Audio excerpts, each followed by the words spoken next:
So now, this is about another 15 slides right here. Because y'all want to talk about Gad. Y'all want to try to say that my Gadite brothers are Mongoloids. He was a goddamn lie. You understand? So Gad, a troop shall overcome him, but he shall overcome at the last. Gad was conquered by a troop. Gad was conquered by the North American Indian cavalry, conquered by the English kings. You understand? Conquered by the Spanish, conquered by all of these people. You understand? But in the end, you understand, they're going to overcome. And how they going to overcome? You're going to find out. So now, Deuteronomy 33:20, and of Gad, he said, blessed be he that enlargeth Gad. Meaning what? If you enlarge Gad, you're increasing him. What did the so-called white man do to Gad? Did he enlarge him? Nah, he reduced him to reservations. Right. So if you're blessed for enlarging him, what does that mean you're going to do? If you're going to be cursed. You understand? A white man going to die for what he did to our people. That's right. He dwelleth as a lion. How does a lion dwell? A lion hunts. And what would Gad do? Gad would go all throughout the prairie and they would hunt the buffalo. Right. They would use that for their teepees, for their booths. Right. That they would dye the top of it red, just like we used to do in ancient times inside the scriptures. And tear it the arm with the crown of the head. Meaning, what did Gad do to his enemies? He went and he took that, you understand, that tomahawk, put it to the scalp of his enemies and tore back the crown. That's how he's going to overcome in the end. You understand? You telling me this is describing anybody else but the North American Indian? Right. Come on, man. Y'all out your damn mind. And he provided the first part for himself because there in portion of the lawgiver was he seated, meaning what? Gad, when the kingdom split, Gad tried being the priesthood.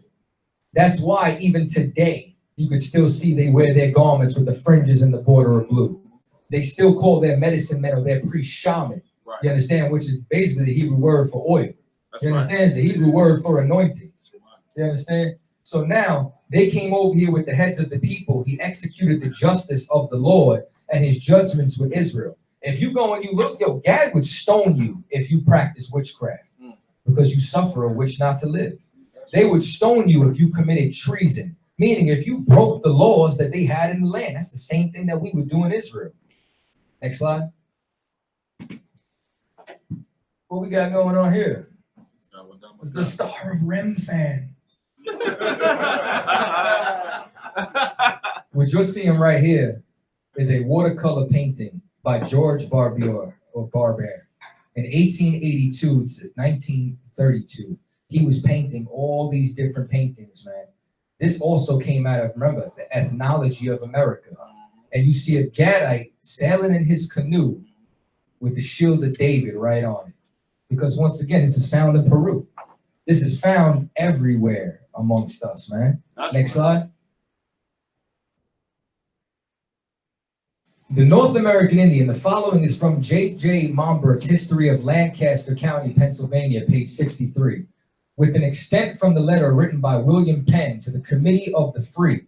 What they start to find out is that he states that the origin of the North American Indians, I am ready to believe them of the Jewish race. I mean the stock of the 10 tribes. And that for the following reasons. First, they were to go to a land not planted or known, which to be sure Asia and Africa, if not Europe, and all that intended into extraordinary judgment upon their passage, might make the passage not uneasy for them. Meaning what? All those lands were already inhabited. As it is not impossible in itself that the easternmost parts of Asia and the westernmost parts of America. In the next place, I find them like in the countenance. Now he starts talking about all these different things, starts talking about the coins that they found, start talking about how they have altars, feasts, tabernacles, all the same things that they found in South and Central America. Next slide. The Hebrew letters found engraved in the top rock at Ticonderoga and the sheens found in Georgia and the inscriptions on the shekel are evidence that those who were taken by Salmanasseh in the reign of Hosea, they found coins that date directly back to the time of Solomon. Right. They found Hebrew coins with Hebrew letters, you understand, that go directly back to when Solomon was ruling, found all over America. Next slide. So now, are these the only artifacts they found? Hell no. you start to see the Newark Decalogue stone. They say the Decalogue stone, why? Because they found the 10 commandments written on this stone in Newark, Ohio. Right. The Bat Creek stone. Now, mind you, there's a lot more artifacts than this. Right. However, if they weren't found on an official Smithsonian dig, they try to say that it don't matter. They try to say that it's illegitimate. But the thing is that all these were found by the Smithsonian. All these were found by archaeologists that they want to, you understand, identify with. So is the Bat Creek stone. That they took the Bat Creek stone and they didn't know what the hell it was. They threw it in a box for years. And somebody went pulled out and said, yo, we were reading this upside down. They flipped it over. It said for the tribe of Judah. Right. You understand? The Los Lunes stone. Once again, this is the 10 commandments that the brother, where you at, brother? Right there. My man right there. My man knew. He knows history. You understand? This was 10 commandments that was found carved into a rock inside of Mexico, New Mexico. The Hebrew petroglyph panel, meaning that you go and you look, they have petroglyphs of all Hebrew carved inside the Americas. The Tuscan lead artifacts, the earthworks that were found, the Newark keystone, and the Newark stone bowl. Next slide. Just so you can get a visual. Hebrew on the keystone. Hebrew all over the Decalogue stone. The bowl of incense, you understand, burning, found with Hebrew on it. Next slide. This is the Bat Creek stone that they found in Tennessee, clearly with ancient Hebrew on it. Next slide. The Los Lunes stone. This is literally the 10 commandments right here. Man. That's right. You understand? Literally. Next slide. Why is it the same ancient Hebrew carved into the side of it? Because this is the Decalogue stone that they also found. And once again, they find this in North America. They find this in South America. Right. They find this all over the place. Next slide. Yeah, now we get to chill. Okay? Well, I get to chill. Y'all watch. The Hopewell mound builders built hundreds of thousands of structures out of various types of earth materials. These structures included burial mounds, animal effigy mounds, forts, temples, and advanced geometric structures with lunar and solar alignments. Many of these structures have been leveled down and destroyed as the United States expanded west and built itself right over them. But some still exist today. Early U.S. settlers would create detailed survey drawings of some of these structures. There are a few good books which were published by the Smithsonian in the mid-1800s that show detailed survey drawings from the Ohio and New York areas. They're called Ancient Monuments of the Mississippi Valley, Aboriginal Monuments of New York, and Antiquities of New York. But there was a one-of-a-kind mound builder structure that was unlike all the rest, at least as far as I know. In 1823, Major Isaac Roberdeau of the United States Army Corps of Engineers created this survey drawing. What that look like right there? Huh? I don't know what it looks like. I want you. What does this look like right here? A what? That's a menorah that they carved into the earth, and then they turn this into an oil lamp, and this is the oil lamp for the menorah. Hit play. Of a massive earth structure just southwest of present-day Fayetteville, Ohio. Notice the Hebrew oil lamp. Notice the 9-candle menorah. And notice other ancient and sacred symbols such as the compass and the square. Another drawing of this structure is included in one of the Smithsonian books I mentioned earlier, Ancient Monuments of the Mississippi Valley. And still, there are some who insist that this survey drawing was fake and that the structure never even existed. Unfortunately, the United States Army Corps of Engineers completely destroyed this structure in the early 1900s and leveled it into flat ground. But why? Was it an intentional attempt to erase this odd Hebrew structure from American history? You got that right. Simply out of carelessness and lack of respect for ancient American antiquity. So now the point is that they started to destroy our artifacts. And now, mind you, this is in the same place that they found the keystone. This is in the same place that they found the Decalogue stone. This is in the same place that they will find that all these Hebrew artifacts, and they leveled them and tried to keep them out of the history books. They said that there was more people living in Hopewell than there probably was in Chicago today. They said that this was an ancient civilization, that they found a footprint of a pyramid that was even bigger than that in Giza. They started finding all this, but most of it was destroyed and then used to build some of the colonies, and cities are built on top of it right now. I could do a whole lecture just on Hopewell. I promise you. So now, we come right back. Now, this is also talking about William Penn, who saw and communicated with, he's talking about the Indians that he communicated with. On his first arrival in America, while their original uncontaminated state, before they were debased and ruined by the connection with those who called themselves civilized Christians, meaning what? The more contact that we started to have with the so-called white man, the more we started to lose our culture, the more we started to lose who we are. That's why if you go in certain books, you might even find, like, for example, the Tainos. You got some books that say they were a matriarchal society. You have another book that'll say they were a patriarchal society, meaning men ruled. Some say women ruled. If you go and you look at the dates, the ones that were saying that it was patriarchal was before they were really destroyed. And the ones that said that it was matriarchal was after they were already conquered. Why? Because all the men are dead. All the men are working in the mines. You understand? And it's just like today. If they would have come look at the ghetto, they wouldn't say that men run it. They say women run the ghetto. Why? Because 2 million of us are in jail. You understand? Because how many of us is in the grave right now? You understand? So that means that the more that we get involved with their culture, the more that we start to lose who the hell we are. So now, they wore earrings and nose jewels, bracelets on their arms. So he starts talking into how they dress. Next slide. I want to start moving a little quicker. We still got a lot more. Give me a next slide. So now, a lot of this came from the 10 tribes of Israel, North American Indian. So now this book is basically a compilation of James Adair, Ethan Smith, all the different writers who wrote about the North American Indians. They put all the excerpts in there. Next slide. So now, an old Charibi Indian in very early day thus addressed one of these white people. Our people are become almost as bad as yours. We are so much altered since you came among us that we hardly know ourselves. And we think it is owing to some melancholy, a change, that hurricanes are more frequently here than formerly, meaning they knew that the Lord controlled the weather. And they knew that these storms and their destruction was directly correlating with them following the white man, with them going into the ways of the Gentiles. You understand? Give me the next slide.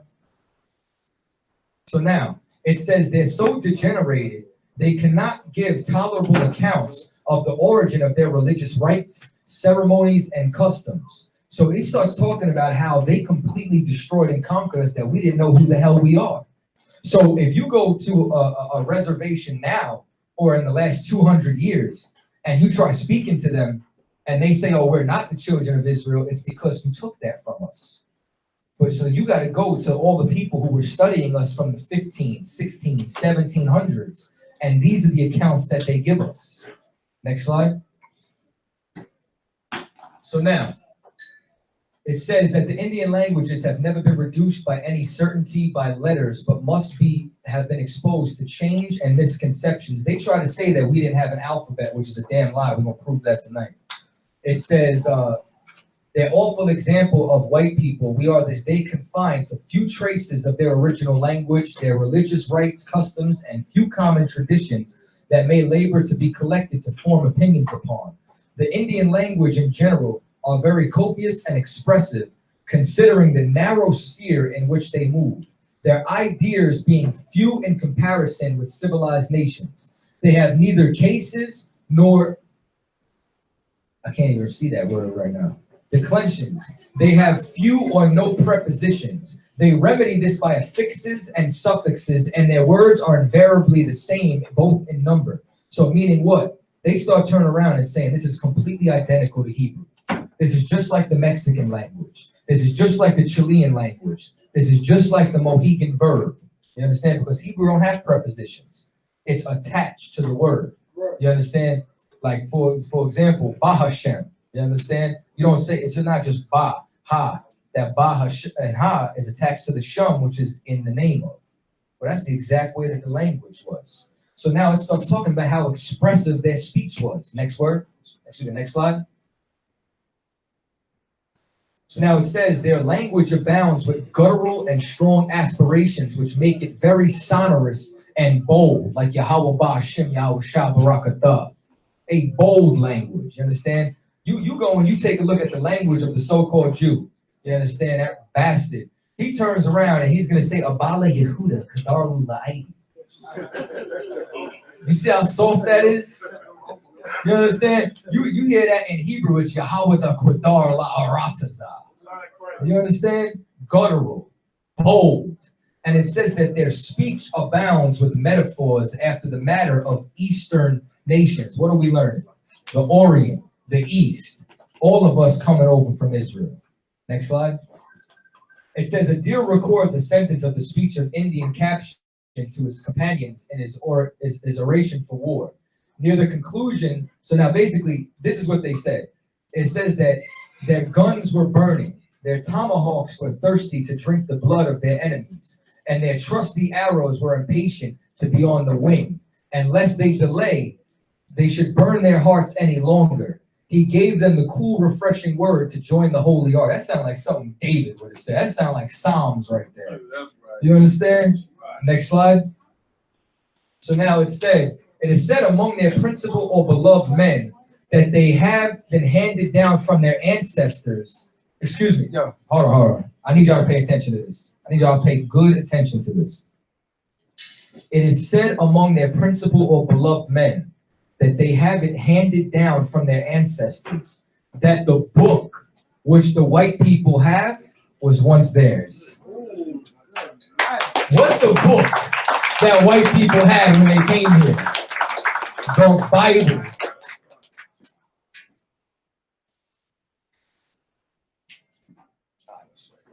You understand? They said, what the hell are you trying to do, giving us our own book back? Give me the next slide. So now, the Indians to the east say that previous to the white man coming into this country, their ancestors were in the habit of using circumcision, but laterally not being able to assign any reason to it for such a strange practice. Their young people insisted on it being abolished. Because once again, as time started to go on, we couldn't remember why we were circumcising our young. But meanwhile, once again, we were speaking Hebrew. We had the shield of David, but white people started to erase our culture. Next slide. The village where we once were consisted of 140 huts containing about 800 warriors, 1,500 women, and at least 2,000 children, and some Paducas having 4 wives. Just, I got to throw polygamy in there real quick. Next slide. So now, the Indians will not cohabit with women while they are out at war. They religiously abstain from every type of intercourse, even with their own wives, for the space of 3 days and nights before they go out to war. This is the same thing that we would do. What would Joshua always say? Purify yourself before we go to battle. It's the same thing they did with Gideon. It's the same thing we did anytime we went to war, because we had to be clean if we wanted the angels to be around us. We had to be clean if we wanted the Lord to be with us. You understand? Which is why it says this is the same thing that Joshua commanded. That they avoided themselves. They washed their clothes and avoided all impurities and matrimonial intercourse. When the Indians returned home victorious over an enemy, they sing the triumph song to Yahweh. What they're pronouncing is Yohiwa, ascribing the victory to him like the religious customs of the Israelites. They were calling their God Yahweh. And every time they won a battle, they would praise the Most High. Give me the next slide. The Indians, also agreeable in their theocracy of Israel, think that the Great Spirit to be the immediate head of their state, and that God chose them out of all the rest of mankind. Meaning that they knew that we were dealing with the Most High, and that's who was the head of their government. Like they had the chiefs set up over their all different tribes, which is exactly what Moses did. Moses went and took wise men, made them chiefs among, and when you go and you look at the structures of the Native American Indians, it was the same exact thing. They set their government up exactly the same way that Moses did. Give me the next slide. Matter of fact, go back real quick. One other thing too. Almost forgot this. It says, and they hold the white people in explicable contempt. We're not going to let that out. They charge the white man. You understand?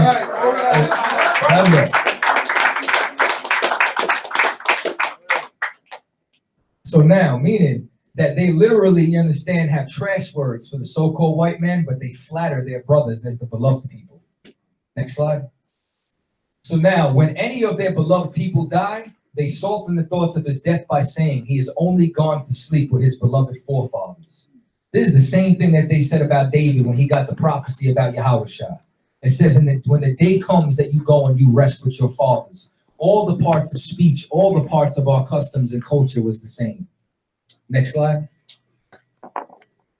So now, as the Israelites were divided into tribes and chiefs over them, so the Indians divided themselves. Each tribe formed a little community within itself. The sachem of each tribe is a necessary part from which conveys treaties. So meaning what? They had affixes and seals, you understand, that they used. Meaning what? They had standards. You go and you take a look right here. Manasseh, Gad, Reuben, you understand? Just like we used to have seals and we used to use animals, the North American Indians were doing the same thing with their families. Their genealogical names, which they assume are derived from either the names of those animals or, matter of fact, they started to find cherubim amongst them. They started to find angels in some of these symbols and seals. They had families of the eagle, the panther, the tiger, the buffalo. You understand? The family of the bear, the deer. You understand? This is the same exact thing that we did. It's the same exact thing. You go and you take a look. Judah's the lion. Benjamin's the wolf. They took that with them as well. Next slide. All right, so now we're talking about Gad. We're talking about the North American Indians.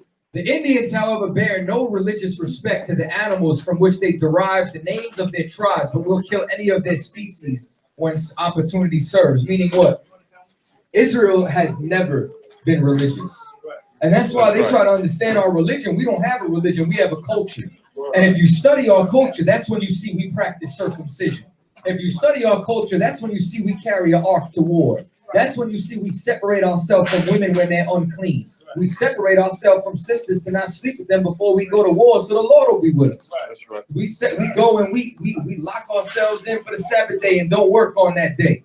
You go and you look at all this. This was happening in North, Central, and South America. Well, there is no tribe or individual among them, however, by the name Opossum, which is the Cherokee still Sakia, which is the Kota Indians Shuka, synonymous with that of the hog. Remember, none of these tribes were eating pork.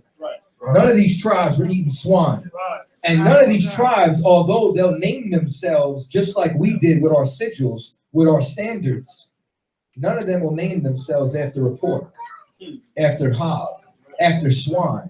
You understand? And they formerly reckoned it as a filthy and uneatable animal. Why? Because once again, they said that this is our customs of our forefathers. Because they knew that our forefathers were Abraham, Isaac, and Jacob. That's right. Next slide. So now, for everyone has his own family or tribe, and when one of them is speaking, either of the individuals or habitation of them, any of his tribes say, he is of my house, or it is of my house. This is like Bayath Dawadah. You understand? When King David prayed in the divine wrath, you understand? This is the same thing. It was always the house of David. Well, we talked about our houses. When Indians are traveling in their own country, they inquire for a house of their own tribe. And if there be any, they go to it. They are kindly received, though they never saw this person before. Meaning what? This is the law of the stranger. The law of the stranger ain't talking about taking care of no white man. It's talking about a brother or sister that you never knew. Let me tell you something. I don't know Captain Chaataza outside of his truth. You understand? And he put me up inside his house. You understand? Oh, Captain Zakar. Captain Zakar is famous for housing brothers internationally who come down for the Passover. You understand? Slept on the floor next to some of these brothers, man, that come from all over the world.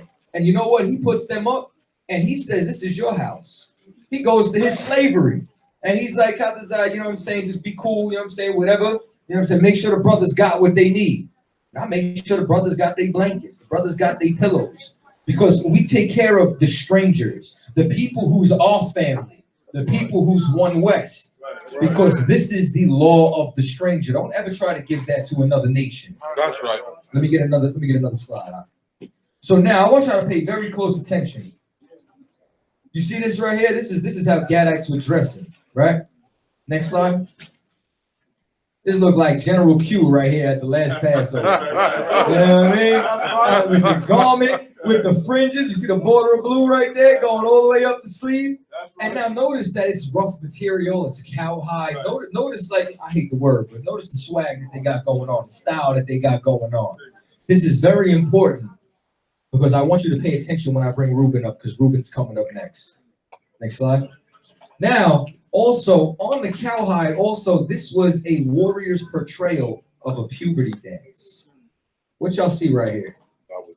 You understand? Y'all see the Magun Dawada again in North America. Right. Because this is what we did. This is who we were as a people. That's the symbol of our nation, the sigil of our empire. Next slide.